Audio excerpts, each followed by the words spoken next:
Industry ಆಚೆ ಎಲ್ಲ ಕಡೆನೂ ಫಿಲ್ಮ್ ಅವಾರ್ಡ್ಸ್ ಅಂತ ಬಂದಾಗ ತುಂಬಾ ಅವಾರ್ಡ್ ಫಂಕ್ಷನ್ಸ್ ಇದೆ. ತುಂಬಾ ಯುನೋ ಫಾರ್ ಎಂಟರ್ಟೈನ್ಮೆಂಟ್ ವ್ಯಾಲ್ಯೂ ಅಂತ ತುಂಬಾ ಅವಾರ್ಡ್ ಫಂಕ್ಷನ್ಸ್ ಆಗುತ್ತೆ.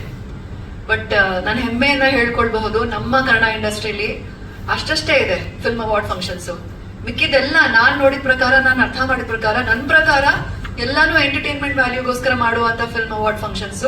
ಇದು ಚಂದನವನ ಫಿಲ್ಮ್ ಕ್ರಿಟಿಕ್ಸ್ ಅವಾರ್ಡ್ಸ್ ಏನಿದೆ, ಮೋಸ್ಟ್ ಒಥೆಂಟಿಕ್ ಅವಾರ್ಡ್ ಅಂತ ನಾನು ಅವಾರ್ಡ್ ಫಂಕ್ಷನ್ ಅಂತ ನಾನು ಹೇಳಕ್ ಇಷ್ಟಪಡ್ತೀನಿ. ಯಾಕೆ ಅಂದ್ರೆ ಅದ್ರ ಹಿಂದೆ ಒಂದು ಸೈನ್ಸ್ ಇದೆ. ಅದೇನು ಅಂದ್ರೆ, ನಾವು ಸಿನಿಮಾ ಮಾಡೋದು ಅಫ್ಕೋರ್ಸ್ ಬಾಕ್ಸ್ ಆಫೀಸ್ ಒಳ್ಳೆ ದುಡ್ಡು ಬರ್ಲಿ, ಕಲೆಕ್ಷನ್ ಬರ್ಲಿ, ಜನ ಇಷ್ಟಪಡ್ಲಿ, ನಮ್ಗೆ ಇಷ್ಟಪಡ್ಲಿ ಅಂತೆಲ್ಲ ಇರುತ್ತೆ.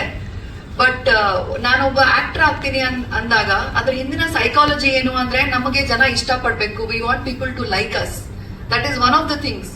ಸೊ ನಮ್ ಕ್ರಿಟಿಕ್ಸ್, ನಾವು ಸಿನಿಮಾ ರಿಲೀಸ್ ಆದಾಗ ಬರೀತಾರಲ್ವಾ ಕ್ರಿಟಿಸಿಸಮು, ಏನ್ ಹೇಳ್ತಾರೆ, whenever they write an article or what do you call that, review ಬರೀತಾರಲ್ವಾ, ಅವಾಗ ನಾವು ವೇಟ್ ಮಾಡ್ತಾ ಇರ್ತೀವಿ. ನಮ್ ಬಗ್ಗೆ ಏನ್ ಬರ್ದ್ರು, ಚೆನ್ನಾಗ್ ಬರ್ದ್ರ, ನಮ್ ಬಗ್ಗೆ ಮೆನ್ಷನ್ ಮಾಡಿದ್ರ, ಎಷ್ಟ್ ಚೆನ್ನಾಗ್ ಬರ್ದ್ರು.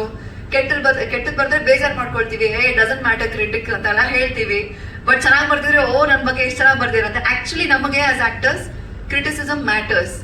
ಸೊ ಈ ಒಂದು ಸಂಸ್ಥೆ ಏನಿದೆ is formed by media critic, all the critics, ಅದು ನಮ್ಮ ಇಂಡಸ್ಟ್ರಿನವರು. So this becomes even more special. So ನಾನು ಫಸ್ಟ್ ಆಫ್ ಆಲ್ ಎಲ್ರಿಗೂ ಧನ್ಯವಾದಗಳನ್ನ ಹೇಳಬೇಕು. Shyam sir, Sharanu sir, Vijay sir, everybody who is founded this academy. ಧನ್ಯವಾದಗಳು. ಯಾಕೆಂದ್ರೆ ನಮ್ಮ ಕನ್ನಡ ಸಿನಿಮಾ ಇಂಡಸ್ಟ್ರಿಲಿ ನಮ್ದೊಂದು ಒಥೆಂಟಿಕ್ ಆಗಿರೋ ಫಿಲ್ಮ್ ಕ್ರಿಟಿಕ್ಸ್ ಅವಾರ್ಡ್ಸ್ ಇದೆ ಅಂತ ನಾವು ಹೆಮ್ಮೆಯಿಂದ ಹೇಳ್ಕೊಳ್ಬಹುದು. ಈ ಒಂದು ಅವಾರ್ಡ್ಸ್ ಇನ್ನೂ ದೊಡ್ಡದಾಗಿ ಬೆಳೀಲಿ. ಅಂಡ್ ನಾವು ಕನ್ನಡ ಇಂಡಸ್ಟ್ರಿ ನಮ್ದೊಂದು ಸ್ಮಾಲ್ ಮಾರ್ಕೆಟ್, ಇಷ್ಟೇ ನಮ್ದು ಕಲೆಕ್ಷನ್ಸ್ ಬರೋದು ಅಂತ ಅಲ್ಲಿ ನಾನು ಕೇಳಿದ್ದೀನಿ, ಓದಿದ್ದೀನಿ ಕೂಡ. ನನ್ನ PhD ಥೀಸಿಸಲು ಬರ್ದಿದ್ದೀನಿ ಅದ್ರ ಬಗ್ಗೆ. ಬಟ್ ಐ ಫೀಲ್ ಲೈಕ್ ಯಾವುದೇ ಒಂದು ಚಿಕ್ಕ ಮಾರ್ಕೆಟ್ ದೊಡ್ಡ ಮಾರ್ಕೆಟ್ ಅಂತ ಅಲ್ಲ, ಒಂದು ಲ್ಯಾಂಗ್ವೇಜ್ ಆಗಿರ್ಲಿ, ಒಂದು ನೆಲ, ಒಂದು ಭಾಷೆ, ಅದೆಲ್ಲ ಒಂದು ಇಂಟರ್ನ್ಯಾಷನಲ್ ಲೆವೆಲ್ ಅಲ್ಲಿ ಬೆಳೆಯುವಷ್ಟು ಇಟ್ ಹ್ಯಾಸ್ ದಟ್ ಕೆಪಾಸಿಟಿ. ನಮ್ಮ ಸ್ಪೆಷಾಲಿಟಿ ಏನು ಅಂದ್ರೆ ಇದೇನೆ, ನಮ್ಮ ಭಾಷೆ, ನಮ್ಮ ಕಲ್ಚರು, ನಾವೇನ್ ಕಥೆಗಳನ್ನ ಹೇಳಕ್ ಇಷ್ಟಪಡ್ತೀವಿ. ಸೊ ನಮ್ಮ film critics, Chandanavana film critics awards ದೊಡ್ಡದಾಗಿ ಬೆಳೀಲಿ.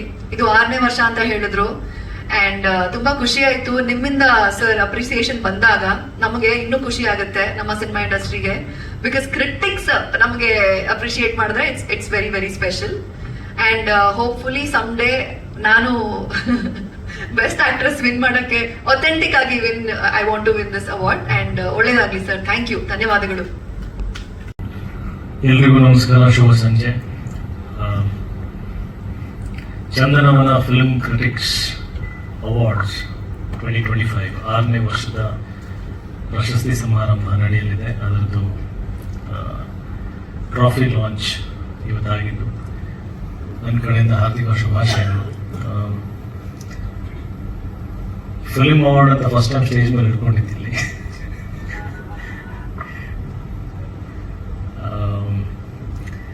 ಬಟ್ ಯಾವತ್ತೂ ಕೂಡ ಒಬ್ಬ ನಿಜವಾದ ಕಲಾವಿದ, ನಿಜವಾದ ಫಿಲ್ಮ್ ಮೇಕರ್ ಸಿನಿಮಾ ಮಾಡುವಾಗ ಅವಾರ್ಡ್ ಅಪೇಕ್ಷೆ ಇಟ್ಕೊಂಡು ಮಾಡಬಾರ್ದು ಅನ್ನೋ ನಂಬಿಕೆ ನಂದು. ನಾವು ಸಣ್ಣವರಿದ್ದಾಗ, ಚಿಕ್ಕ ಮಕ್ಕಳಿದ್ದಾಗ ನಮ್ಮ ತಂದೆ ತಾಯಂದಿರು, ನಮ್ಮ ಗುರುಗಳು, ಹಿರಿಯರು ಎಲ್ಲರೂ ಹೇಳ್ಕೊಟ್ಟಿದ್ದು ನನಗೆ ಪರ್ಸನಲಿ, ನೀನು ಇಷ್ಟು ಪರ್ಸೆಂಟೇಜ್ ತರ್ತೀಯ, ಈ ಥರ ಸರ್ಟಿಫಿಕೇಟ್ ತರ್ತೀಯ, ಈ ಥರ ಪದವಿ ತರ್ತೀಯ ಅಂತ ಯಾವುದೇ ಅಪೇಕ್ಷೆ, ಬಹುಮಾನ ಅಪೇಕ್ಷೆ ಪಡದೆ, ಅಥವಾ ನೀನು ಯಾವುದೇ ಒಂದು ಸ್ಪೋರ್ಟ್ಸ್ ಅಲ್ಲಿ ಭಾಗವಹಿಸಿದಾಗಲೂ ಕೂಡ ನಾನು ಗೆಲ್ತೀನಿ, ನನಗೆ ಮೆಡಲ್ ಸಿಗುತ್ತೆ ಅಂತ ಪಾರ್ಟಿಸಿಪೇಟ್ ಮಾಡಬಾರ್ದು.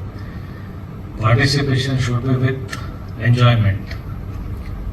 ನಾವು ಪ್ರಾಮಾಣಿಕವಾಗಿ ಆ ಕ್ರಿಯೆಯನ್ನು ನಾವು ಅನುಭವಿಸಬೇಕು, ಅದನ್ನು ನಾವು ಎಂಜಾಯ್ ಮಾಡಬೇಕು. ಆ ಪ್ರಾಸೆಸ್ ಅಲ್ಲಿ ನಾವು ಯಾವಾಗ ಸಂಪೂರ್ಣವಾಗಿ ತೊಡಗಿಸ್ಕೊಂಡು ಆ ಕೆಲಸ ಮಾಡ್ತೀವೋ ಅದು ದಿ ಬೆಸ್ಟ್ ಆಗಿ ಟರ್ನ್ ಆಗುತ್ತೆ. ಅದು ತಾನಾಗೆ ಪಡ್ಕೋಬೇಕು. ಅದು ಯಾವುದೇ ರೀತಿಯಾದಂಥ ಪ್ರಶಂಸೆ ಆಗಿರ್ಬೋದು, ಪ್ರಶಸ್ತಿಗಳಾಗಿರ್ಬೋದು, ತಾನಾಗೆ ಪಡ್ಕೋಬೇಕು. ಸೊ ಹಾಗಾಗಿ ಇಲ್ಲಿ ಶರಣಗಳು ಸರ್ ಹೇಳಿದರು, ಇಲ್ಲಿ ಬರೀ ಸ್ಟಾರ್ಗಳನ್ನ ಮಾತ್ರ ಗಮನಿಸಿದೆ, ಎಲ್ಲ ಆಯಾಮಗಳಲ್ಲಿ, ಎಲ್ಲ ಕ್ಷೇತ್ರದಲ್ಲಿ, ಎಲ್ಲ ಪ್ರಾಮಾಣಿಕವಾದಂಥ ವೋಟ್ಗಳನ್ನು ಸಿನಿಮಾ ಕ್ರಿಟಿಕ್ಸ್ಗಳಿಂದ ಪಡ್ಕೊಂಡು ಇಲ್ಲಿ ಆಯ್ಕೆ ಮಾಡಿರ್ತಕ್ಕಂಥದ್ದು ಅಂತ. ಸೊ ಐ ಹೋಪ್ ಯಾರು ಸಿನಿಮಾ ಎಂಜಾಯ್ ಮಾಡಿ ದಿ ಬೆಸ್ಟ್ ಕ್ರಾಫ್ಟನ್ನು ಕ್ರಿಯೇಟ್ ಮಾಡಿರ್ತಾರೆ ಅವರಿಗೆ ಆ ಗೆಲುವು, ಆ ಪ್ರಶಂಸೆ ಪ್ರಾಪ್ತಿ ಆಗಲಿ ಅಂತ. ಆ್ಯಂಡ್ ಅವಾರ್ಡ್ ಕೂಡ ಯಾವಾಗಲೂ ಆ ಪ್ರಾಮಾಣಿಕತೆಗೆ ಗೆಲುವು ಸಿಗಬೇಕು. ಆವಾಗ ಅವಾರ್ಡ್ಸಿಗೂ ಒಂದು ಅರ್ಥ ಅನ್ನೋದು ಬರುತ್ತೆ. ಅದು ನಿಜವಾದ ಅರ್ಹರಿಗೆ ಆ ಅವಾರ್ಡ್ ಪ್ರಾಪ್ತಿಯಾದಾಗ ಅವರು ಇನ್ನೊಂದಷ್ಟು ಒಳ್ಳೆ ಸಿನಿಮಾಗಳು ಮಾಡೋದಕ್ಕೆ, ಇನ್ನೊಂದಷ್ಟು ಒಳ್ಳೆ ಪ್ರಯತ್ನಗಳಿಗೆ ಒಂದು ಸ್ಫೂರ್ತಿ ಸಿಗುತ್ತೆ. ಯಾವಾಗಲೂ ಸಿನಿಮಾ ಮಾಡೋದು ನಾವು ಕೂಡ ಹಣದ ಗಳಿಕೆಗಾಗಲಿ ಅಥವಾ ಕಮರ್ಷಿಯಲ್ ವ್ಯಾಲ್ಯೂಸಿಗೆ ಮಾತ್ರ ಸಿನಿಮಾ ಮಾಡಲ್ಲ. ಟ್ರೂ ಫಿಲ್ಮ್ ಮೇಕರ್ ಆಲ್ವೇಸ್ ಒಂದು ಚಪ್ಪಾಳೆ, ಒಂದು ಶಿಳ್ಳೆ, ಒಂದು ಪ್ರಶಂಸೆ, ಎಲ್ಲರೂ ನಾವು ಮಾಡಿದ್ದನ್ನು ನೋಡಿ ಒಂದಷ್ಟು ಜನ ಇಷ್ಟಪಡಬೇಕು. ಈಗ ಒಂದು ತಾಯಿನೋ ಅಥವಾ ನನ್ನ ಹೆಂಡತಿನೋ ಮನೆಯಲ್ಲಿ ಅಡುಗೆ ಮಾಡಿದಾಗ ಯಾರಾದ್ರೂ ಬಂದು ಊಟ ಮಾಡಿದಾಗ ಅದು ಚೆನ್ನಾಗಿದೆ ಅಂತ ಹೊಗಳ್ಬೇಕು. ಅವಾಗ ಅವ್ರಿಗೆ ಒಂದು ತೃಪ್ತಿ, ಒಂದು ಸಮಾಧಾನ ಅನ್ನೋದಿರುತ್ತೆ. ಸೊ ಅದು ಹೇಳ್ಕೊಳಕ್ಕಾಗಲ್ಲ ಸಂತೋಷ ಏನಂದ್ರೆ ನಾವು ಮಾಡಿದ್ದೀನಿ ಇನ್ನೊಬ್ಬರನ್ನು ಪ್ರಶಂಸೆ ಪಡಬೇಕು. ಓಕೆ, ಆ ಖುಷಿ ಇನ್ನೊಬ್ಬರದಲ್ಲಿ ನೋಡಬೇಕು ಅನ್ನೋದು ಒಂದು ಆಸೆ ಇರುತ್ತೆ. ಸೊ ಸೇಮ್ ಫಿಲ್ಮ್ ಮೇಕರ್ಸಿಗೆ ಕೂಡ ಸೊ ಆ ಥರದ ಒಂದು ನಿಜವಾದ ಗೆಲುವನ್ನು ಸಿಕ್ಕಾಗ ನಿಮ್ಗಳಿಂದ ಇನ್ನೊಂದಷ್ಟು ಒಳ್ಳೆ ಪ್ರಯತ್ನಗಳು, ಒಳ್ಳೆ ಸಿನಿಮಾಗಳು ಬರ್ತಾ ಹೋಗ್ತವೆ. ಸೊ ಕನ್ನಡದ ಸಿನಿಮಾಕ್ಕೆ ಒಂದು ಪ್ರಾಧಾನ್ಯತೆ ಅನ್ನೋದು ಸಿಗ್ತಾ ಹೋಗುತ್ತೆ. ಸೊ ಈ ಪ್ರಶಸ್ತಿ ಪ್ರಾಮಾಣಿಕವಾಗಿರಲಿ, ಪ್ರಾಮಾಣಿಕವಾದಂಥ ಗೆಲುವು ಇರಲಿ, ಪ್ರಾಮಾಣಿಕವಾದಂಥ ಪ್ರೋತ್ಸಾಹ ಇರಲಿ ಅಂತ ಆಶಿಸ್ತಾ ಇಡೀ ಸಂಸ್ಥೆಗೆ, ವಿಜಯ್ ಅವರಿಗೆ ಮತ್ತು ಒಂದು ಚಂದನ ಫಿಲ್ಮ್ ಕ್ರಿಟಿಕ್ಸ್ ಅವಾರ್ಡ್ಸಿಗೆ ನನ್ನ ಕಡೆಯಿಂದ ಶುಭಾಶಯಗಳು. ಒಳ್ಳೆಯದಾಗಲಿ.